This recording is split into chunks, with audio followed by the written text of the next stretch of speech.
Can you tell us a little bit about Indiana? Well,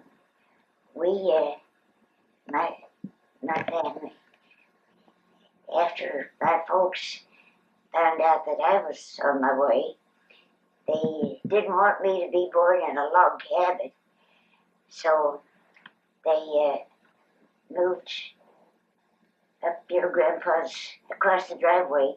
They built a house, a little 4-room, 1-story house. My father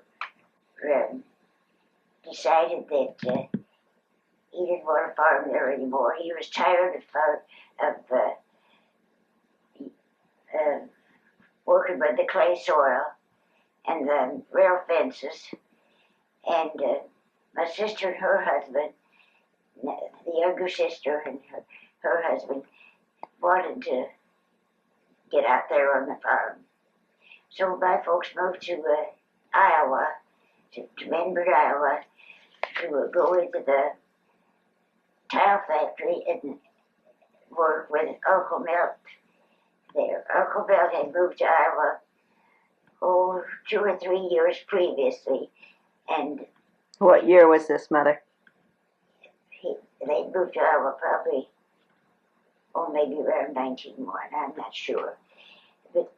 And Dad bought out a partner's part of the tile factory or business.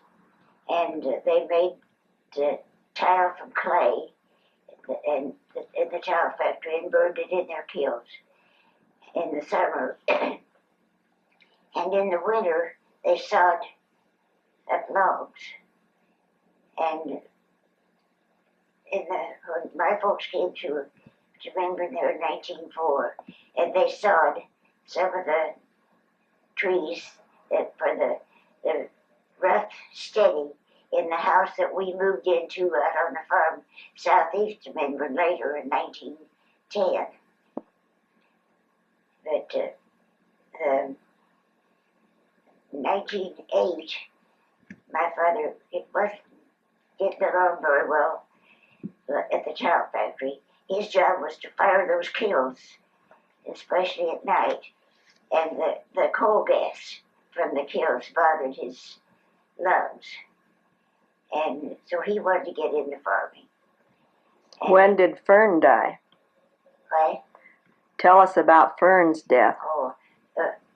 Fern was 2 years younger than I. Was she born in Indiana? Yes, she was born in Indiana, and she was just a baby when we came to Memphis. But she was 3 years old, and some of the men were hauling clay in dump carts from the pasture where they dug the clay and hauled it to the tile factory. And the children weren't supposed to ride on those dump carts. The men were told not to let the children ride. But this old man had kids, and he didn't. And Fern was out there and wanted to ride, so he let her ride. And she reached out and took hold of the large wheel on the dump cart, and it swung her out on the ground and killed her. And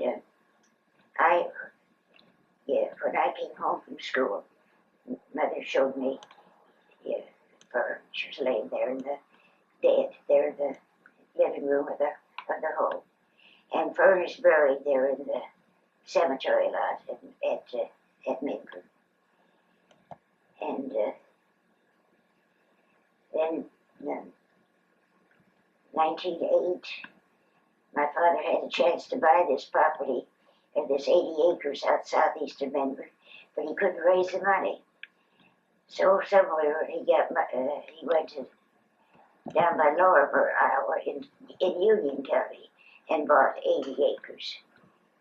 And it had clay soil, and a swamp area in the back of the 80, and a ditch eaten back into that pasture land. So we stayed down there 2 years.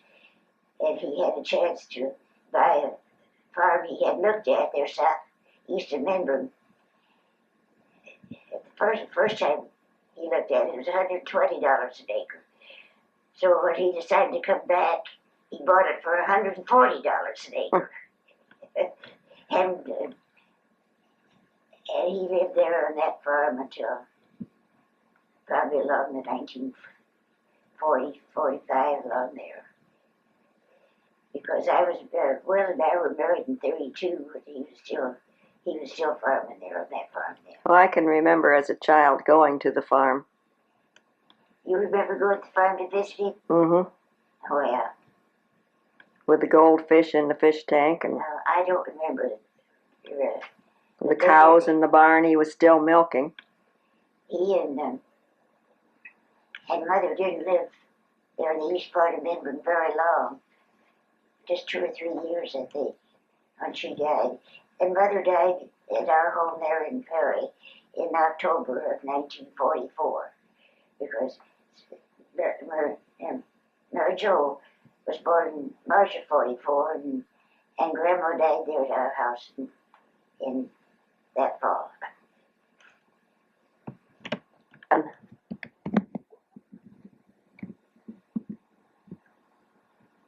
Will you tell me about walking to school, Mother, All right. when you lived outside Menburn? We lived out there at the chow factory.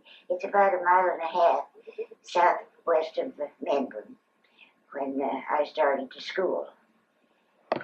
And over on the north side of Menburn.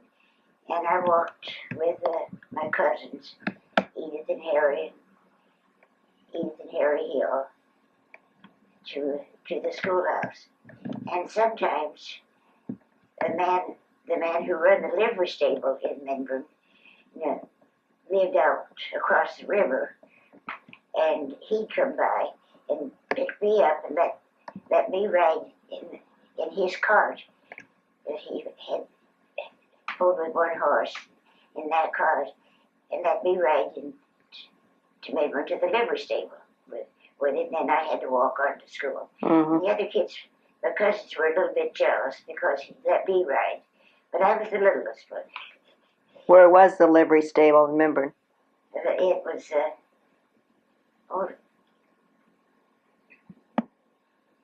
there's a lady's house there now, and he was right there beside where the stockyards used to be, right next to the railroad. Mm. And it was kind of, there was a couple of blacksmith shops right there in that street too. It was kind of at the end of the business district of the Menburn section. Mm-hmm. And then I'd walk on to school. And going home from school after, maybe the second year or so, I wasn't so scared. There was a big ravine that we walked by. Where people dumped their trash. And I was kind of scared of that ravine. I didn't know what might be hiding down there in that ravine. And then we walked on a little farther and either I'd go around the cemetery or walk through the cemetery. And there was up on the top of the hill part of the cemetery was a lot that owned by Dr. Grossman, and he had a son buried there. And there was a little old monument there with a little lamb on top of that monument. And I used to stop there and pet that little lamb as I went by. And my sister Fern's cemetery is close to that. Her lot, she's buried in the lot that's close to that, to Dr. Grossman lot. Mm-hmm. Had I told about that before? No. And I don't know, I must have been around the 3rd grade when we moved to Lorimer and on that farm. And we just lived there 2 years. I've already told you that, haven't I? That's okay. That Dad didn't like farming down there. So we went back to Dallas County bought the same farm he could have bought before for $120 an acre. And he farmed there for a good many years and finally retired from that farm and moved into Minver. Tell us a little bit about the farming, the methods that you use to farm, like picking corn and. Oh, had a big garden and saved your potatoes, raised several bushel of potatoes and saved your seed and planted the potatoes from your own seed the next spring. And of course we had radish and lettuce and peas and beans and corn, sweet corn, and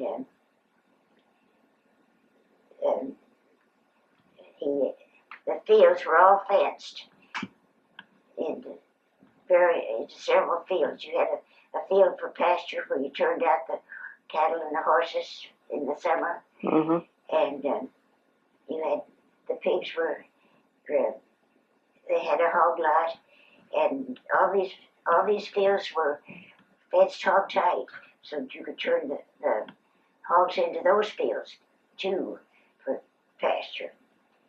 And how about corn picking? and then we'd have a field of oats. Some farmers had a field of wheat beside and a cornfield, and the oats they broadcast that. It puts oats in the wagon and pull it with a team of horses. And the oat seeder was fastened in the back of the wagon.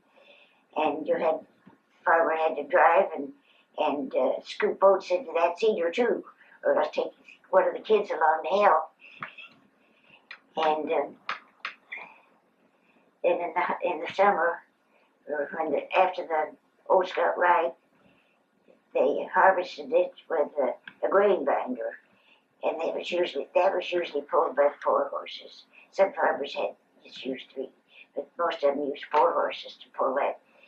Then it made sheet. It cut the wheat oats into a bundle and bound them up into bundles with binder twine. And then the hired man or the kids went along behind and picked up those sheaves of oats, one at each arm, stopped them down on the ground, and then you put another one at each end, and then you put 4 on the side. You'd have usually 8 to 10 bundles on the side, and then you capped it over with, spread the sheaf out as best you could, and laid it on the top and sort of shed the rain off, so the rain wouldn't go down into the middle of the oats. How long did that sit like that?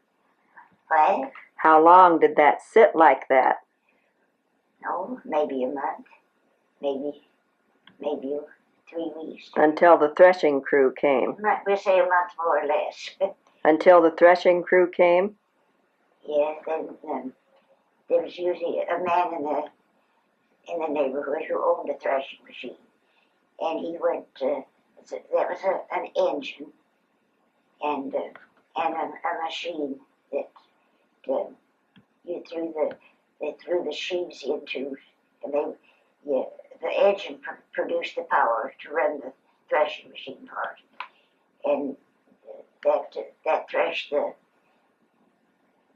it seems to be they usually drive out a team of the team and hay wagons went to the field and loaded up these sheaves on the hay wagon, and then they'd try to come up to the barn lot where the threshing machine was usually, or maybe at the edge of the field, and sometimes a lot of the time there'd be a wagon on each side of the threshing machine, and that's maybe I don't know, maybe the men took turns throwing the sheaves into the machine, but they kept it busy. And then that grain would come out of the machine into a wagon, Studebaker, Studebaker wagon. And the person there in charge of that wagon had to haul the wagon to the granary and scoop that grain into that grain bin. Of course, some of the farmers probably had ways to just dump that grain into the grain bin, but some of them had to scoop it in. Mm-hmm. You want to tell us about the dinner for the threshers? Oh, the threshers? Yes, they did. At noon, they turned down their threshing machine and come up to the yard. And the mother, she'd have a table of some sort out in the backyard, and they'd pump water from the well into the wash pan and wash, and then she'd have towels out there for them to dry on. They'd hang the towel up on the clothesline, and then they'd come into the house to eat their dinner, and she'd have usually one kind of meat and potatoes, mashed potatoes and gravy, and 2 or 3 vegetables. It wasn't much on salads, and maybe beet pickles, and pie and cake for dessert. Did she have helpers? And what? Helpers? Oh, yes, usually some of the neighbor women, at least one of the neighbor women would come in to help with the dinner and serve it. And the men would all sit down and eat their dinner. And after the men had left the table, then the women would sit down and eat. The women and the kids. Did they have serve lunches then in the morning and in the afternoon? Not down where we were. And it wasn't a custom there in our area to serve mid-morning or afternoon snacks. Mm-hmm. And they usually stopped threshing about 5 or 6 o'clock in the evening. Well, they all had chores to do. But they didn't serve snacks. I don't know whether the men had snack in their pocket or not. Did they thresh more than one day? Oh yes, sometimes they had if they had 160-acre farm, probably took them 2 days to do the threshing. Mm-hmm. And of course, maybe some of them would have 40-acre fields, or maybe a 50-acre field. I don't remember how many acres my father probably had in the field. He had just had the 80 acres, and it was divided in the 3 larger fields and a smaller field. Mm-hmm. Now tell us about corn picking. Well, we picked corn with a team and wagon, and you wore a husking peg on your right hand, and mittens out of cotton flannel mittens. Usually bought those mittens at the store in town. And you stick put your husking peg on your hand and stick the point of the peg out through a hole in the side of your mitten, and go to the field. And your wagon had bang boards on it. An ordinary wagon, but one side, the side was built up with what they call the bang board, was usually a board that the farmer had made that fit on that board. And the wagon had a scoop board on the end where the end gates went. Mm-hmm. And you fill that wagon with corn. My dad, when he husked by himself, he'd take 2 rows and husk and throw the corn into the wagon. But when I helped on Saturdays or before I went to school, we'd take three rows, and I was supposed to do. He'd do 2 rows to my one, and a lot of the time I went across the field. I made a round with him across the field and back, and then I'd go to school and walk the 3/4 of a mile to school and be there when school took up at 9 o'clock. Didn't they have a corn picking vacation? No, not then. Not at our school. Maybe they did in some of the other schools. But before we picked corn, he cut corn for fodder, to have that fodder to feed to the cattle, especially during the winter. And that corn was cut up and put into bundles, and then put in shocks, corn shocks, just pretty much like we did the oats. Only never made any cap to put on the top of them. They was just putting shocks. And then later on, usually before corn picking, we went through the fields with a team and wagon and picked up all the corn on the ground that the corn grinder had knocked off. And that was a job to do before. It had to be done before snow came. And then usually after the corn picking was done, we're getting pretty close to Thanksgiving Day. Of course, a lot of farmers didn't get their corn all out by Thanksgiving Day, but if you did, the smaller farmers did try to have it all done.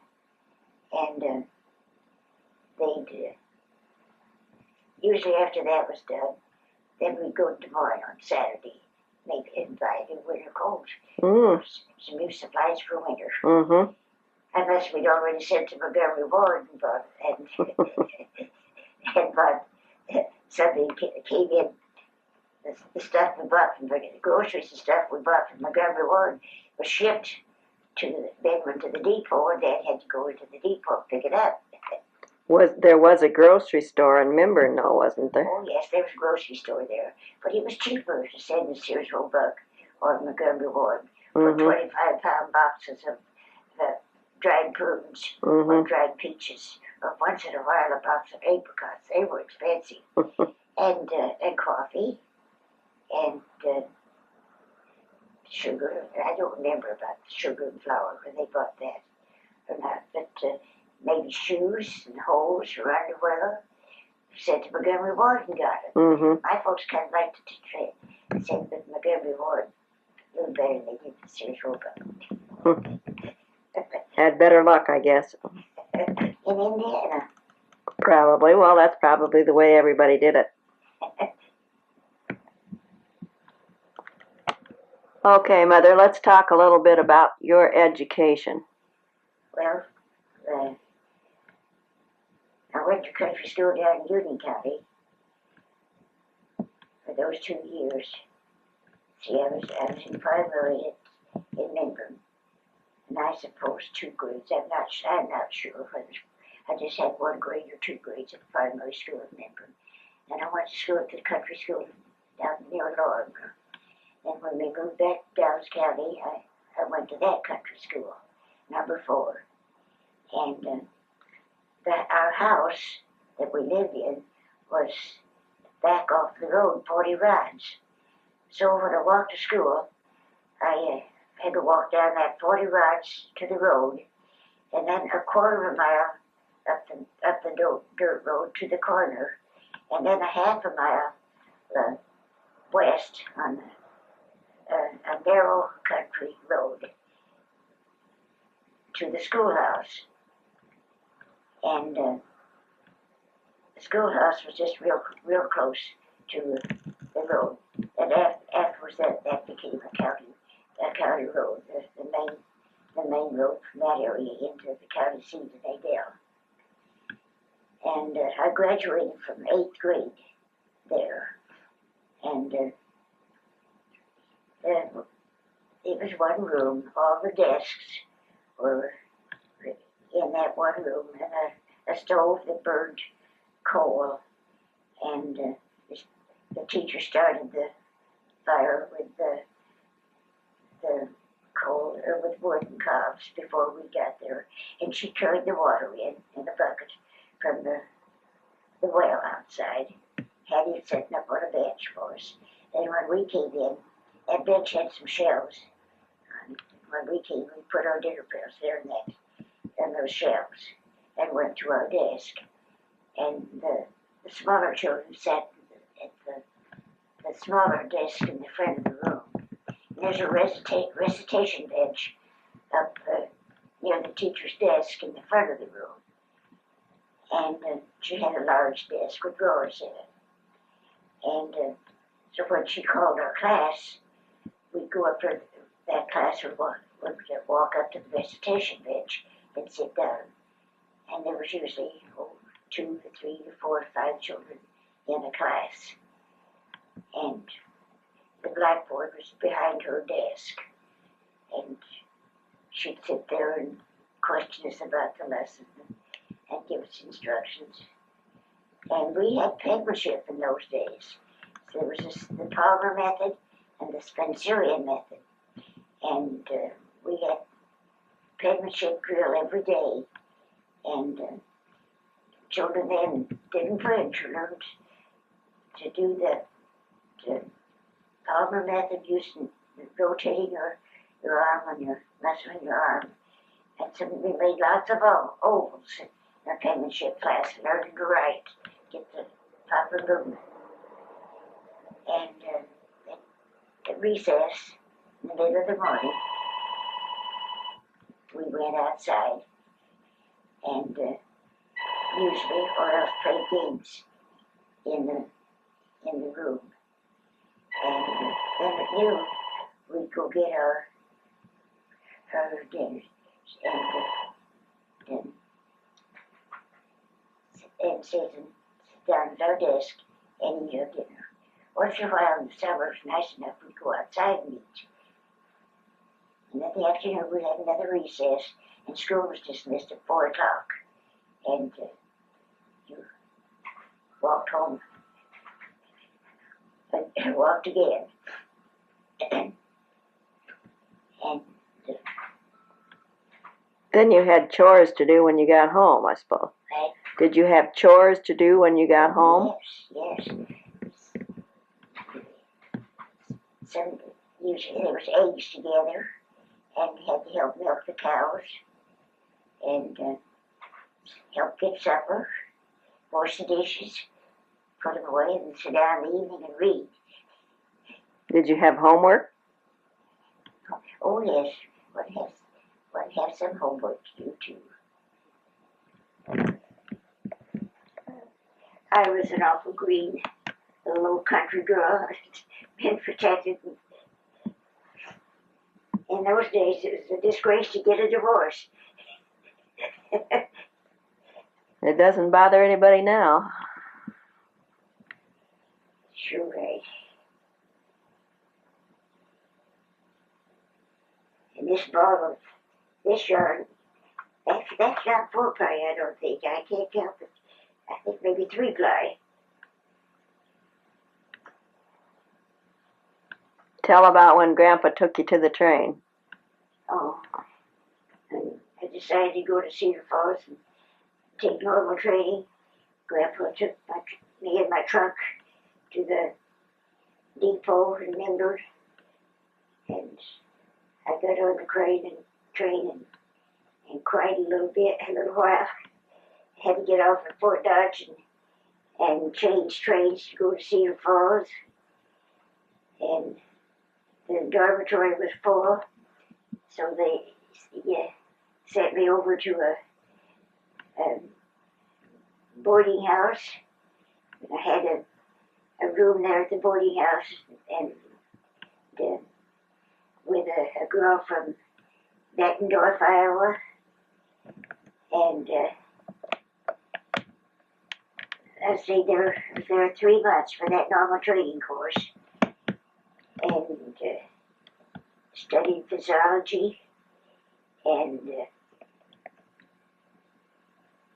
I, I don't remember, teacher training, and then when I went home, I don't remember whether folks came. My father came and got me, or I went back on the train, and then when I got back to the farm south of Menburn, I had to go to Adel, the county seat, and write teachers, state teachers examinations. And you were supposed to get a first grade, second grade, or third grade certificate, and I got a third grade one. So I applied at various schools and finally got a school from a man that had been a director down near Waukee of the school, and he used to be one of our neighbors. So I got board and room at home ahead with his dad and Anna Hallbaker, and I boarded with them, paid $10 a week board and room, and I was paid $75 a month for teaching school there. And I started in September with 4 little boys. And my dad would come down on Friday night to get me, drive down the car to get me on Friday night, and then bring me back either Sunday night or Monday morning, according to the weather. And I taught there 1 year. And I applied for schools closer to home and got country school number 2, east of Denver. And they had most of the grades, the first grade. They didn't have kindergarten in those days, on through 8th grade. And I taught there 5 years, and drove the car on most of the time on dirt roads.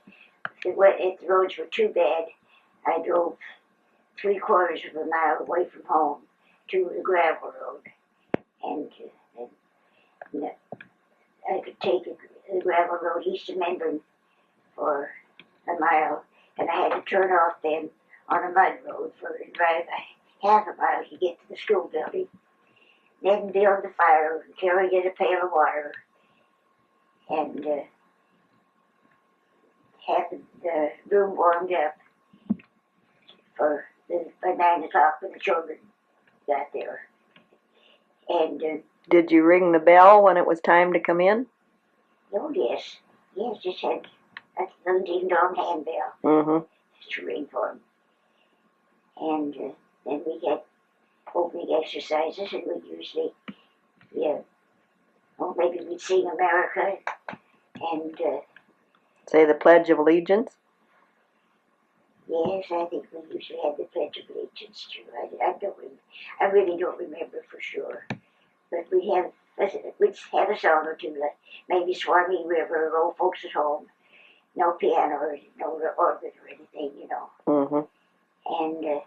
And we'd start on the lessons, and the pupils all sat in desks. Some of them had the double seats and a long desk, and the children would keep their books and things in their end of the desk. But some of them had the single desk too, the newer ones did. Old-fashioned ones just had double seats and desks. And when I wanted a close group to come up to recite, we had a long recitation bench. And the teacher had a long desk with drawers on each side. And I'd call for them and speak to them for that class to come up to the desk to recite. And we'd go over the lesson and discuss the important parts of the lesson. Of course, the children had to learn their multiplication tables and be able to recite a multiplication table clear through. And when I was a kid, my father sent to my grandma board and got a little gold ring and gave me to try to learn my multiplication tables. And I don't know what became of it. The gold band ring is engraved. And I taught there 5 years. Then one Sunday morning I was coming out of church, coming down the steps, and a man spoke to me and said he was director of one of the directors at the Consolidated School, Gardner Consolidated School, north of England, on the gravel road. He wanted to know if I would consider going up there and teaching their first and second grades. And I said yes. I'd like to make a change. I'd like to teach there. He said, "Oh, all right. If you come in there and teach, we'll give you $100 a month." And my, Thought you had it made. that was quite the induction. So I taught there 5 years and drove a gravel road. Of course, I had to drive over a mile to get to I had to drive 3/4 of a mile to get to the gravel road. And or else drive a mile north to the gravel road, or through the gravel road. And when my mud road got so too bad, that it was drifted or somebody got stuck in the mud, I boarded with the Leo Dewey, Gardner, Bradshaw. They lived there in Gardner. And I taught first and second grade there and had from around 20 to 30 pupils in the grades there. And I taught there 1 year, and after school was dismissed in the spring of 1928, I took advantage of an Earl May tourist program and went with an Earl May tourist group to England and France. And we went by train from Shenandoah. That's where the tour assembled and boarded train. And we went to St. Louis and changed trains there and went up through Detroit and changed trains there and went east then along the Lake Superior to Montreal. And we were in Montreal about a day, just sightseeing. Mm-hmm. Went into the stores there and very few people spoke English. And then that evening we went back on shipboard. We got on the ship. We embarked on the ship there and went out the St. Lawrence River to Quebec. And left Quebec, then went out on into the St. Lawrence River and out in the ocean. The ways we How long did it take to go across the ocean? about a week. Mm. And out in the ocean one morning we woke up and we were surrounded by icebergs. Ooh. And they kept the foghorn going a lot to warn other ships that they were in there, on the icebergs. Great big, tall, shiny icebergs. Were you scared? And I think a little farther on, I was out on the ocean on my 27th birthday, the 27th of July in 1928. And they had a birthday cake for me. And then we landed at some port along the coast of France. I don't remember the name of it. Le Havre? No. We landed at Southampton, England. Yeah, I was going to say you went to England first. We were there a few days. Saw the changing of the guard and all various things there. We went by train from Southampton to London. I think it was. and saw that country churchyard that the poet wrote about, the elegy of the country churchyard. Mm-hmm. And we saw different things there around London. And we went back by train then to Southampton and went across the English Channel, a ferry boat. And we were in Paris in about 5 days. And saw the Eiffel Tower. And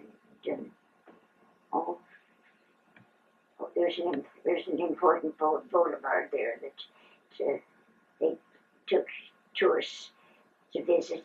And we went to a cemetery of World War veterans. I can't think of the name of that. Argonne? Argonne? I can't think right now. And we saw the cemetery there, and I was so impressed. There was one side of the cemetery had black crosses, and the American side of the cemetery had white crosses. It means God for me. And we visited around there in Paris for some time. Just a few of the group went on over into Germany to see some of their relatives. But we all assembled back in Paris, and they took us back to the coast again, and we took another ship back to New York. And coming back home, we saw those icebergs, and they were all down flat. You just barely see the top of the iceberg floating out there on the water. All my pictures, all my manure showing that. Yeah. Okay. That's what we want. I can't even do that too. But I don't remember much about coming home then. Back into they got us back home to Shenandoah pretty fast. You probably were tired by then. And the Shirley girls, see, there were two other member girls, school teachers, that were on the same trip. And we went, used one of their cars, left the car parked in Shenandoah while we were gone on that trip. Mm-hmm. We were gone pretty close to a month. That sounds like quite a trip. Well, it was time I was getting back and getting ready for school again. But it's one of those things you'd never give up. And there was one family from Van Meter, and I don't remember whether they were the parents of Brownfeller or some relation of Brownfellers. Whenever I read about Brownfeller, I think of these people on that trip. You know? How many tourists were there on this? Oh, I don't know. From Shenandoah? 60 or 70. A lot of.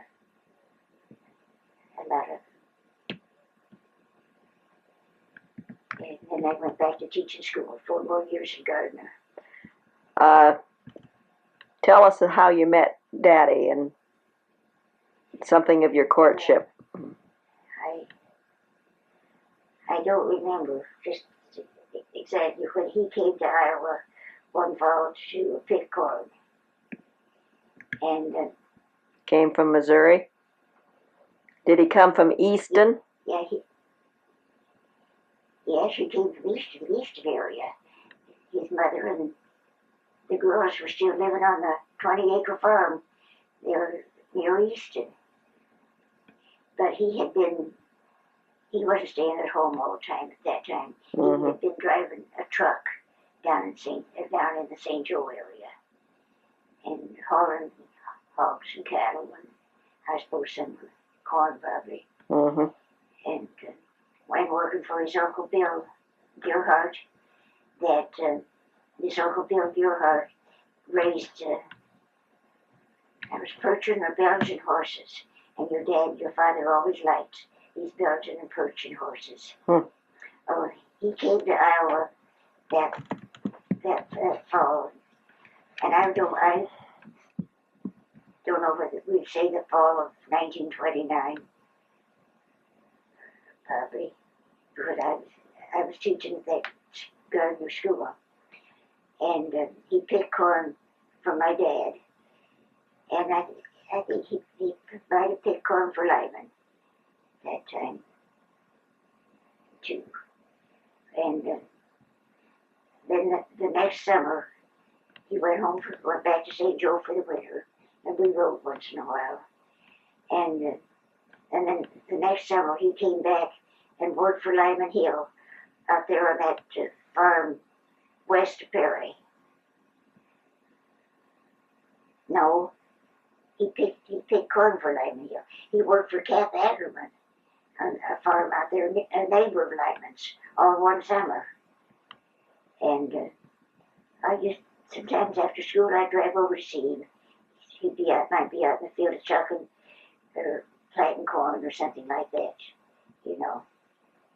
And I did that all the time or two.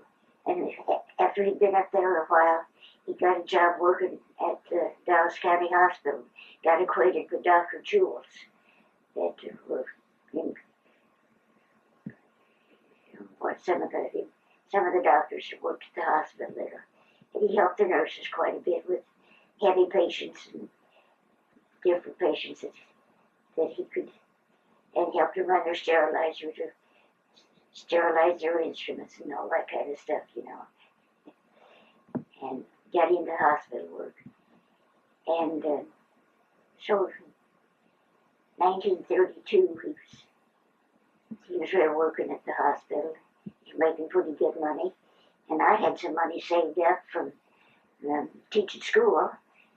And I had a good car, a new Chevrolet coupe. And when I had bought that car, I think it was on Thanksgiving Day, I bought it in Dallas Center, $1,000 and paid cash for it. Who pays cash for a car these days? Right. And he had a kind of an old Radicraft Ford coupe. And so he had the job in Gardner, or the job in Perry at the hospital at that time. And I was teaching school in Gardner. So we were married in June, and I had a contract to teach school in Gardner another year. Well, by September I was pregnant, and Margaret was supposed to come the latter part of May, or 1st of June, and she got ready and came the 3rd of May. And I didn't go back to school. Were you allowed to teach, though, while you were pregnant with her? Yes, I think some of them objected. Mm-hmm. But I'd been there quite a while, and this was satisfactory. So they let me teach. But I don't know whether I could have gone back or not. Those days you didn't have babysitters. Mm-hmm. And in those days, after you were I was in the hospital at least a week. After that, they didn't keep in the hospital very long after childbirth then. Mm-hmm. And your father and Betty Workman, the funeral director, had this big ambulance and got stuck in the mud going down the country road to the house where we lived. And he had a woman come and stay and take care of me and the baby. I don't know whether she was with us 2 or 3 weeks, you know, after I went home with Margaret from the hospital. Mm-hmm. And that was in May. And then he did the farm work. Of course, we bought farm machinery and horses and some cows and things like that when we went to the farm. And we moved onto that farm in February after we were married in June. Mm-hmm. Because I think we moved to that farm.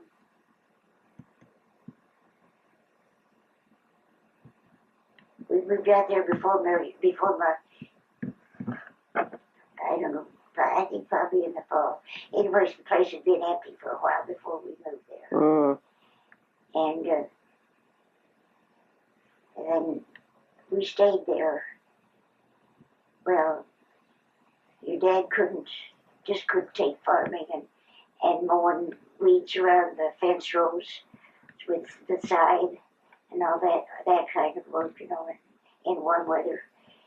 And so he answered one of these Texaco ads in the paper, wanting a filling station attendant, open up a filling station in the So that filling station was already opened when we went there. And I think we were there about 3 years. There's a picture around here someplace of your dad and Mary Jo, and your dad and Margaret. They were taken there at the filling station. Mm-hmm. And, well, I think we went both there. Mm. And then we went back to Perry and lived a while. And he had got some sort of, training from welfare to take training. So he finally went into a blacksmith shop in Perry to work and aided in the black shop work, with the short horses and the sharpening plowshares and that welding and that type of work that they were doing in the blacksmith shops in those days. And then he went to a blacksmith shop, and we went to a blacksmith shop in Dallas Center. That was after you were born, because you were just a tiny baby and it was so hot, and I was afraid that the heat was going to bother you, and we slept on a mattress out in the yard and left you in the house by yourself. And I was afraid that the heat in there was going to bother you. And we were there about 2 years, I think, went broke doing that. So we moved back to Perry into a house on can't think of the name of the street. It's the first street north of the main street into Perry. I can't think of the name of it now. We lived there a month, and Grandpa bought another house in Perry. Told us to move into that house and stop running around, stop this moving around. Well, he had already been renting out a house to a Milwaukee engineer in Perry for $10 a month. So I think we paid Grandpa $10 a month rent on that house. And they brought us eggs and vegetables from the garden.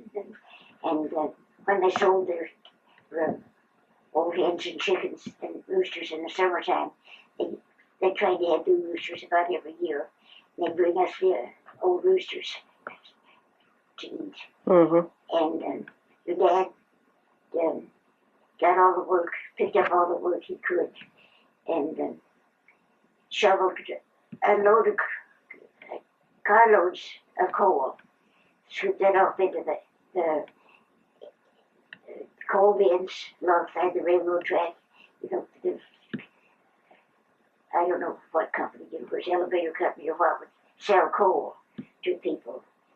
And the people that didn't would burn coal. And he made a lot of extra dollars of scooping coal. And finally,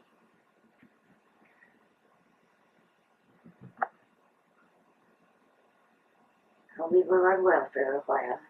This was the height of the Depression, though, wasn't it? What? Wasn't this during the Depression when everybody was down on their luck? It was Depression years. Well, he had been around hospitals so much with his diabetes and polio that he knew a lot about hospital work. And he was very good, and had friends among the doctors there in Perry.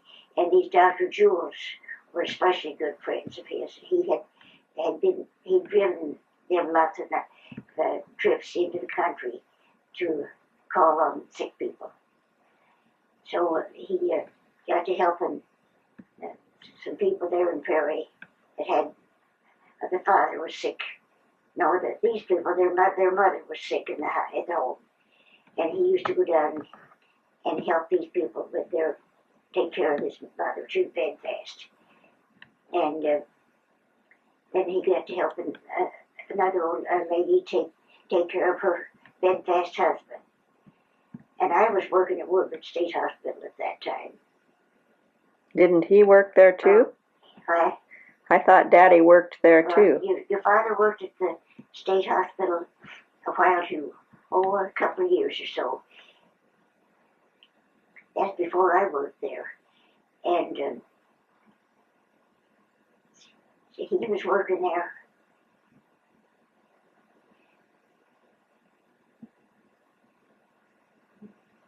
Oh, I can't just think of it just right this minute. He worked there 2 or 3 years, and he and the supervisor of the WPA group didn't get along too well. So finally they didn't need your dad anymore. And I was working Patty Hotel after he got home. And, I started working. I was nursing Max. And I'd walk down to the hotel about 8 o'clock. We lived in the north part of Prairie, and the hotel was in the central part of Prairie, and over kind of the west edge, we say West Central. And I'd walk over there and start in doing washing the breakfast dishes, and helping peel potatoes and things like that, and through the dinner hour, and have the dishes all washed up pretty well after dinner. And then I'd walk home around 2 o'clock and nurse Max again, and then walk back down to the hotel about 4 or 4:30 and start in doing dishes again. And then around 8 o'clock I'd walk back home again. And your dad stayed home and did the work. Then I got work. The welfare lady told me that if I would work over at State Hospital, that over at the Woodward State Hospital, they could pay me more than they paid your father when he worked there, because I had an LPN license. And because I was a school teacher. I taught school. And I was more professional than your father was. And so then your dad went to looking after some of these old people, sick people, in their homes. Mm-hmm. And this one lady he told this one lady that if he could just bring her husband home to our house and take care of him, he could do a better job and help her. Thingamajig that controls the drapes. This ought to work. Right? This ought to work. Where were we now? I think we were talking about starting the nursing home. About what? Starting the nursing home. Oh. I didn't feel like moving till May. Well, no, earlier than that, when Daddy was working for WPA and. Oh. That was after he got laid off at Woodward State Hospital. And he went to taking care of some old sick folks there around Perry in their homes. And he decided he could do it better if he could take them home and keep them there in our house. So he took one old man and had, I think maybe we had him a week. Your dad was pretty friendly with the Hasties and the doctors there in Perry. And so then he got old Mr. Robert Hasty, one of the wealthier people there in Perry. And we had the 2 men in the front bedroom then in hospital beds. And he was a pretty good friend with the furniture store man too, there in Perry. And we probably got those hospital beds on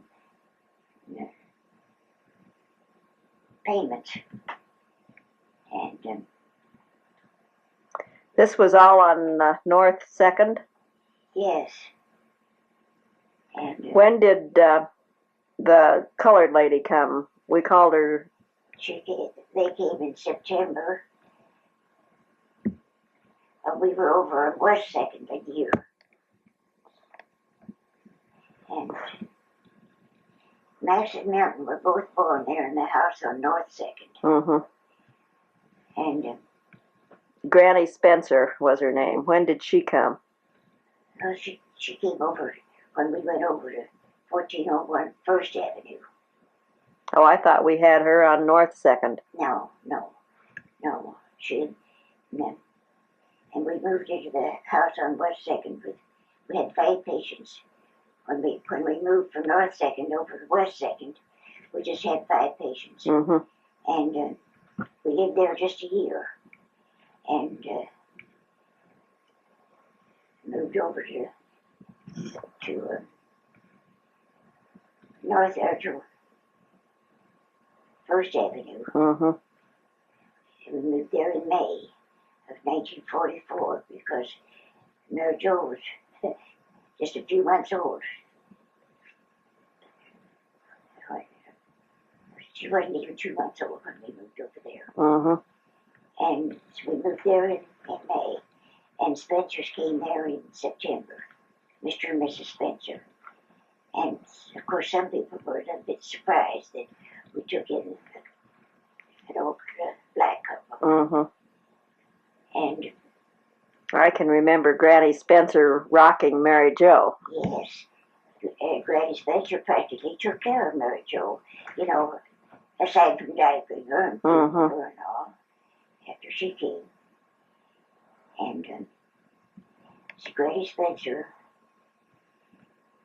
and they were both in one room. They were on first floor, adjacent to. So that house had 2 nice big rooms with a big arch opening between the 2 rooms. And we kept women patients in the back room and the men patients in the front room. Mm-hmm. But I think we had just Granny Spencer and old Mr. Spencer in that middle room there. And we had another lady in there too. And old Mr. Spencer would read his Bible to Granny every evening. And there's and scat kitty cat. And this old lady said, "I wish I could read my Bible like that old man does." Mm. And he died, I think, in October. He wasn't there very long till he died. But Granny Spencer stayed for a long time. And we finally, she could take care of herself and do pretty well. And we finally put her in a private room upstairs. And her daughter used to come out from Des Moines to visit her, at least once a month. Her name was Rose. And we had a couple of black girls. There was Mary and Rebecca. Tyndall. What? Tyndall. Their last name was Tyndall. And they used to work after school sometimes and on Saturdays and school vacations. And we had an old man in one corner of that front room. It's a retired sheriff of Dallas County. And one time he just chewed out, I think it was Mary, he just chewed her out something awful. And your dad chewed him out. Well, I don't know, Dad gets sort of dissatisfied. And I sort of feel like things weren't going quite so well. But he decided to sell the place there. And so we had 20 patients there when we left. And he wanted to get down around St. Joe, down around his hometown surroundings. So he loaded up, he rented a truck.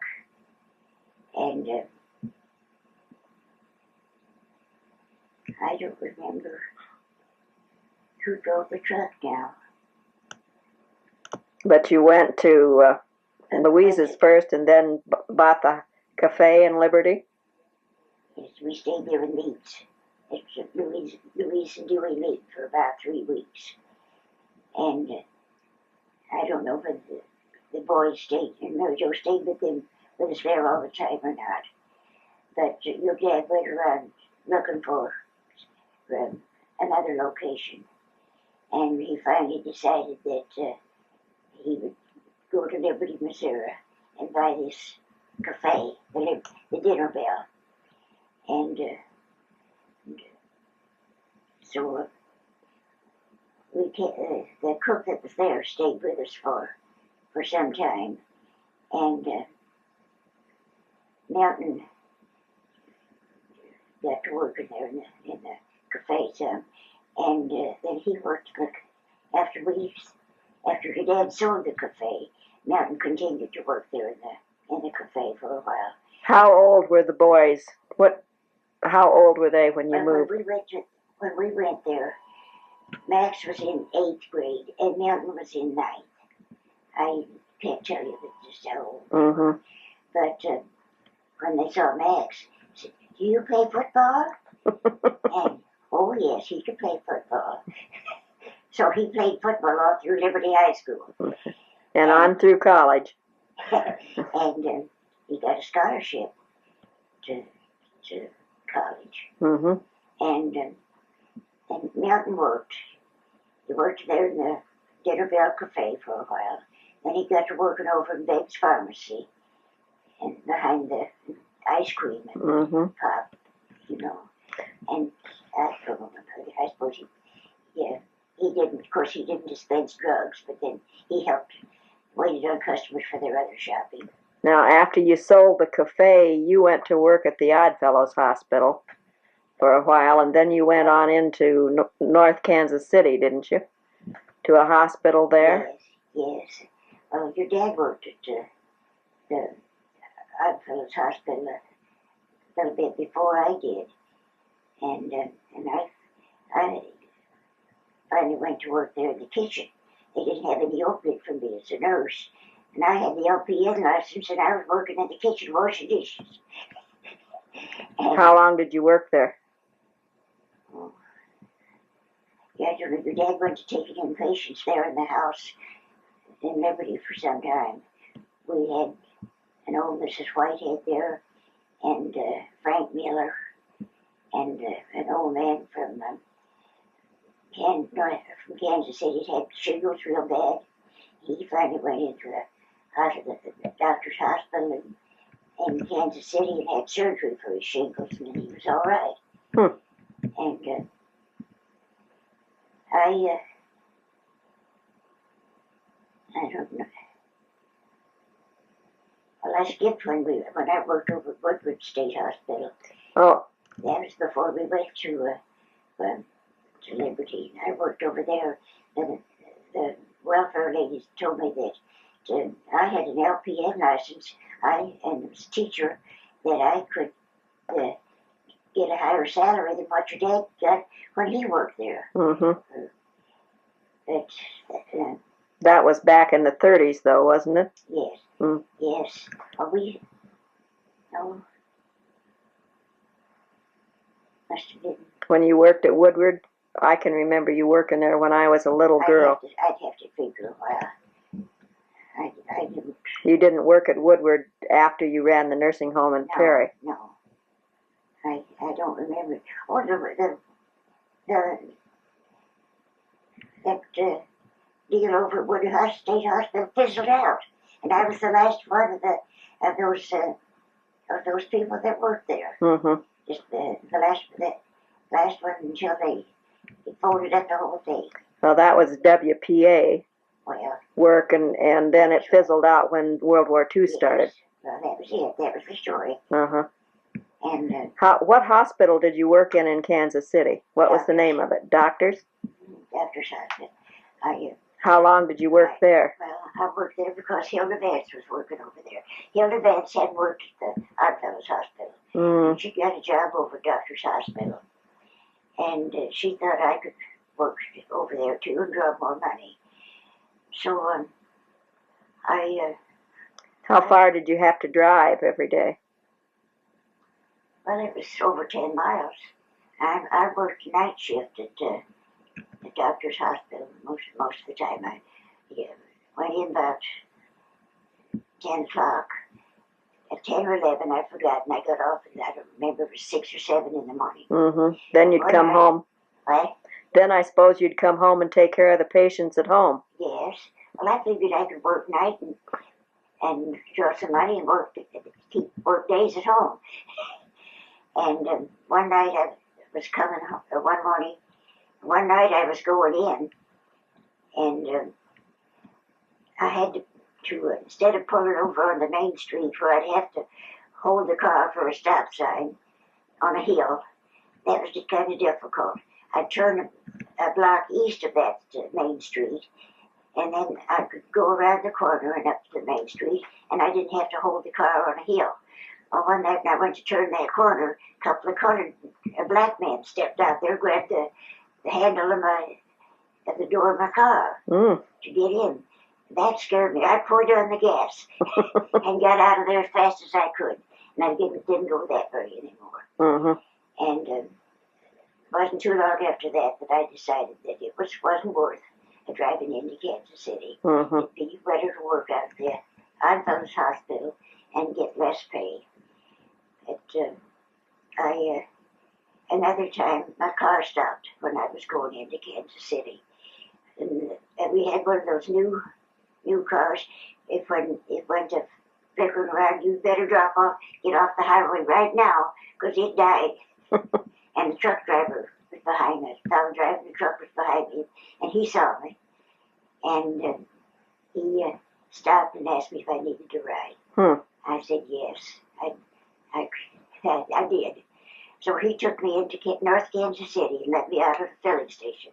And then I called the doctor's hospital and talked to this one of the ladies there and told her that I was in a predicament. So she came out to the filling station and got me. And another morning, I was driving home from the hospital, and it was so foggy that I just couldn't see where I was going. That I just stopped along the highway there until I couldn't wait until the fog got better. And another morning, I went to sleep coming home out northeast of Claycoma, went down in the ditch and out on the other side of the highway, and I just missed a big ravine on the right-hand side of the ditch. And I came out in the ditch over here on the left-hand side, and the lady came out on her front porch and asked me if I was all right. So I decided I didn't want to work nights in Kansas City anymore. Yeah. I'd rather, and if I couldn't get the car started or something there at home, if I was out of the hospital or at home there, I could call a taxi to come and get me. You didn't have patients except for Frank after Daddy died, did you? That's all. Just Frank. Frank Miller was there with us for several years. And he was bedfast. I don't remember he could even get out and use a commode. But we served his meals in there in his room. And did you continue to work then at the Oddfellows Hospital? Yes, I worked out there until I came up here. Until I came back to Denver. And Grandpa came down and asked you to... Lyman Hill. Dad had Lyman Hill call me one morning in June. Dad's third wife had died in May. He had married Ruth Webster, and she died in May. And he didn't want to live there by himself. And Dorothy Huggins, next door, had been taking care of him. And so he had Lyman Hill call me and ask me if I would consider coming up to Denver to live with him. And I was staying out at the Oddfellows Hospital quite a little bit at the time, because Mary Jo and Bob were living in my house then.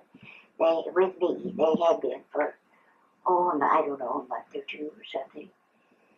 And because I wasn't using the house a great deal, and I had a room to stay in out of the employees section of the Odd Fellows home, and free, maybe just the same. And so I just decided that I'd come up and stay with Grandpa, and I was 64 years old, and that July I was 65. See, I came. So you retired? Yes. Retired to Minburn. Well, I was ready to retire. I was planning, on retiring from working at the Odd Fellows Hospital. I don't know whether I would have or not if I'd stayed down there, but it's a good chance to leave. And when I left, I told him it wasn't permanent. It's just leave of absence. Dad was he was 92 years old. I didn't expect him to live very long. Well, and I'm sure you worried about him getting along. So it was good for you to go stay with him. It was good. It was good for him to be born. Miss Blue said that he was down there in the orchard one day, and she was out there in her yard. And he was so tickled because Ruth was coming to stay with him. Yeah, I can remember when you first came up there, and you and Grandpa would come up to see us, and he just was a different man. And we used to walk out toward the cemetery, a mile out and a mile back, about every day. And then he kept on. He'd lie down and take a nap every day after dinner, and then he used to get up and walk a little ways. But he was still walking down to the post office. That was approximately 3 blocks further back. He was walking down there up to 3 weeks before he died.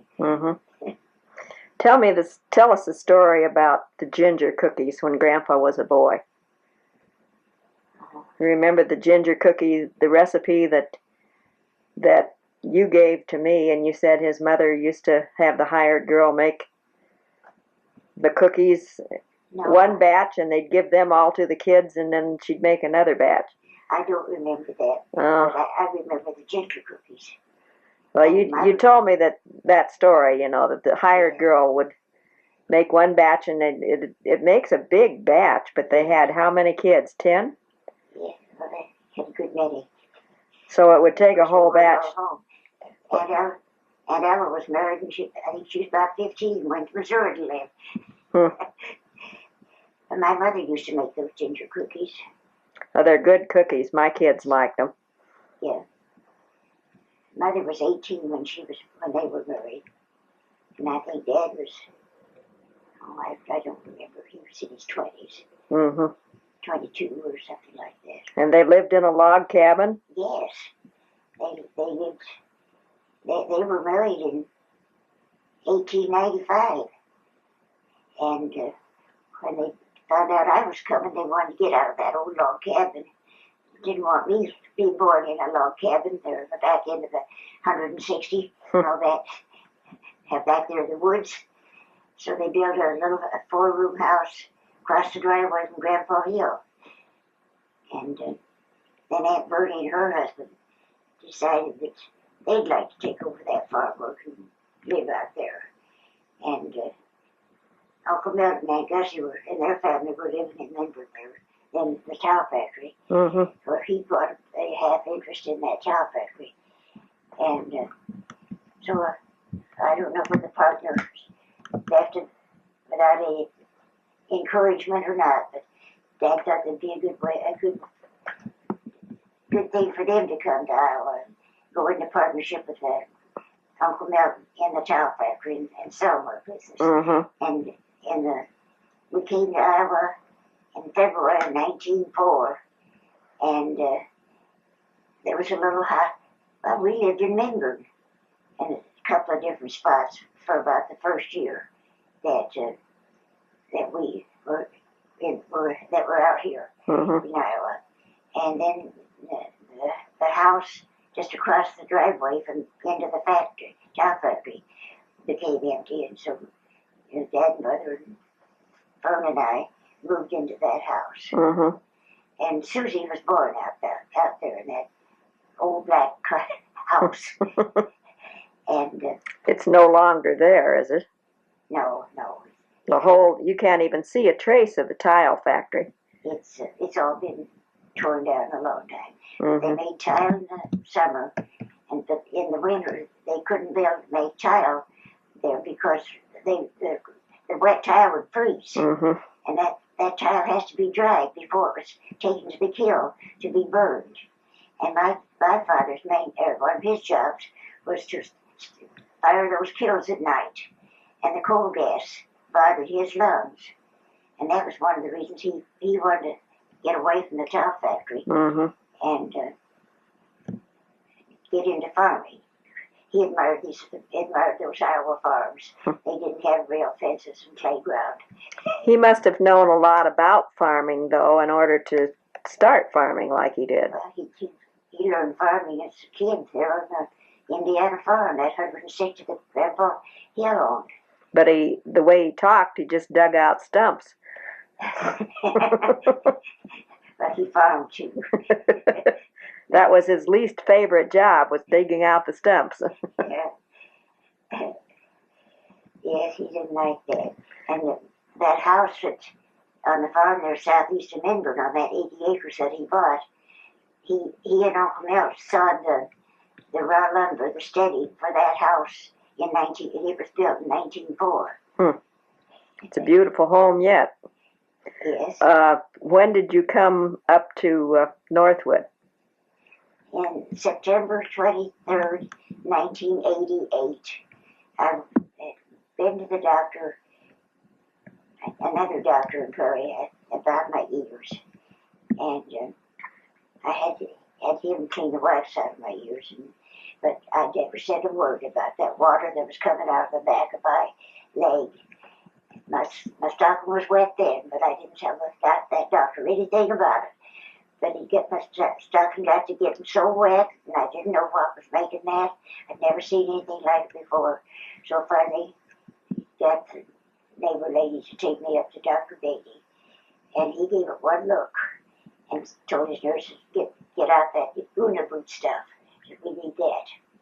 So he put the Una boot on me and told me to go home and stay a while and come back in 2 or 3 weeks. But when I got home, they called one of the neighbors in to come help me get up those front stairs and get into the house. And of course I had my walker, but I just couldn't make those steps. And then Mrs. Blue came up, and she and Dorothy Gutschall came. They were there. They sat there talking. I didn't see how I was going to manage. Didn't have Dorothy Huggins then to look after me. Dorothy Huggins had died. Mm-hmm.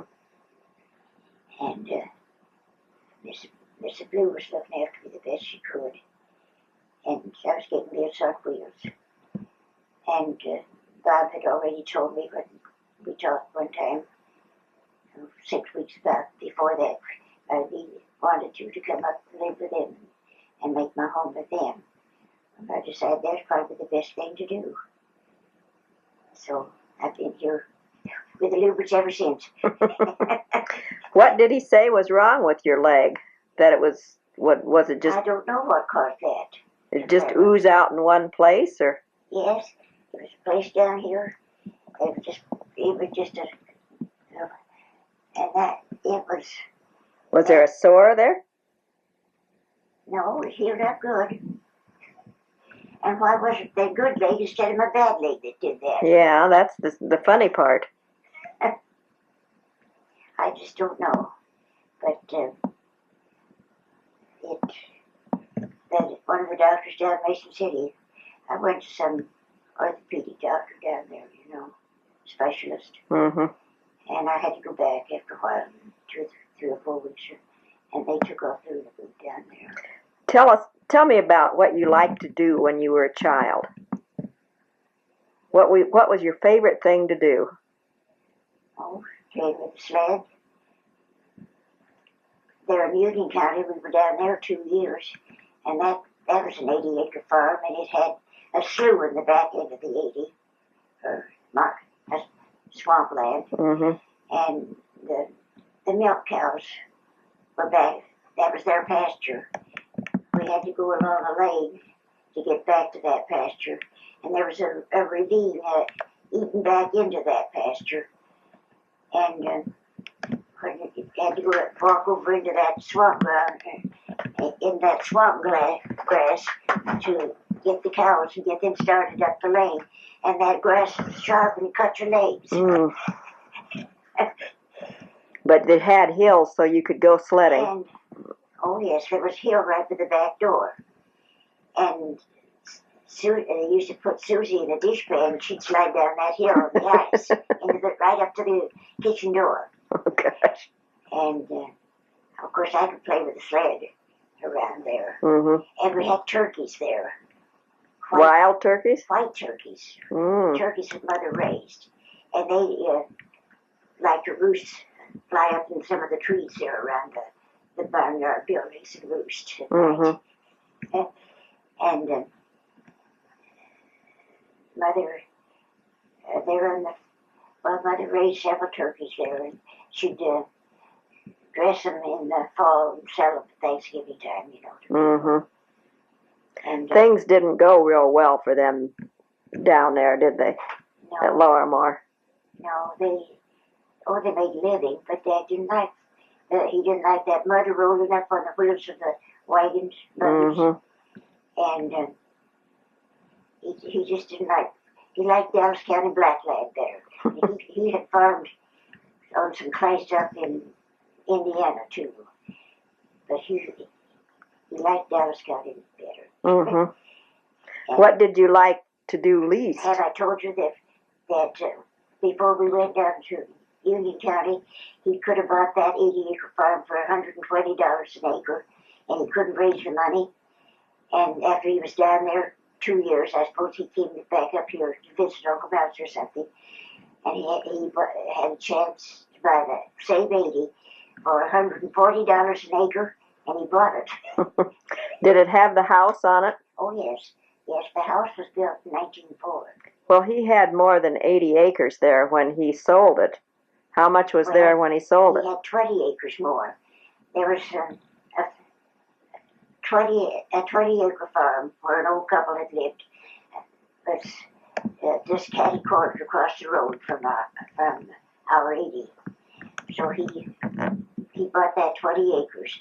And Charlie's daughter, Audrey, and her husband rented those buildings there of him and lived there a year or two. But Dad continued to farm the farm ground there, you know. But finally, after Audrey and her husband moved away, Dad had those buildings torn down. He farmed the whole. Is that where you and Daddy lived then when you were first married? In those buildings? And who? You and Daddy. When you were first married, you said yesterday you lived on a farm. Oh, that was a different farm. Okay. That was another farm that he bought, that he rented of, I think the man's name was Don West. I don't remember just how many acres there was in it, but I could take you and show you where the farm is. What do you like to do now? Knit or crochet. And read. Or read. Or write letters. Oh, yes. I write lots of letters. And I have good many friends in the Menton area, a few in Dallas Center area. And I write to Gladys Hill. And I try to write to all my kids. Some of them I write to every week, and some of them every 2 weeks. And I write to Israel, Indiana. And some of the friends I used to write to are dead. Well, after all, you're getting up there. Yes, I used to write to Mrs. Blue and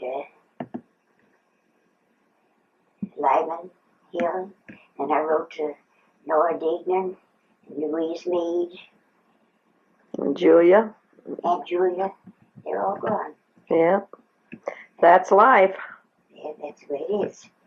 Have you got any words of wisdom for your children and grandchildren? Well, don't give up. Just hang in there and keep going. and be the labor great or small. Do it well or not at all. Very good. Never done right. Sounds like a school teacher to me.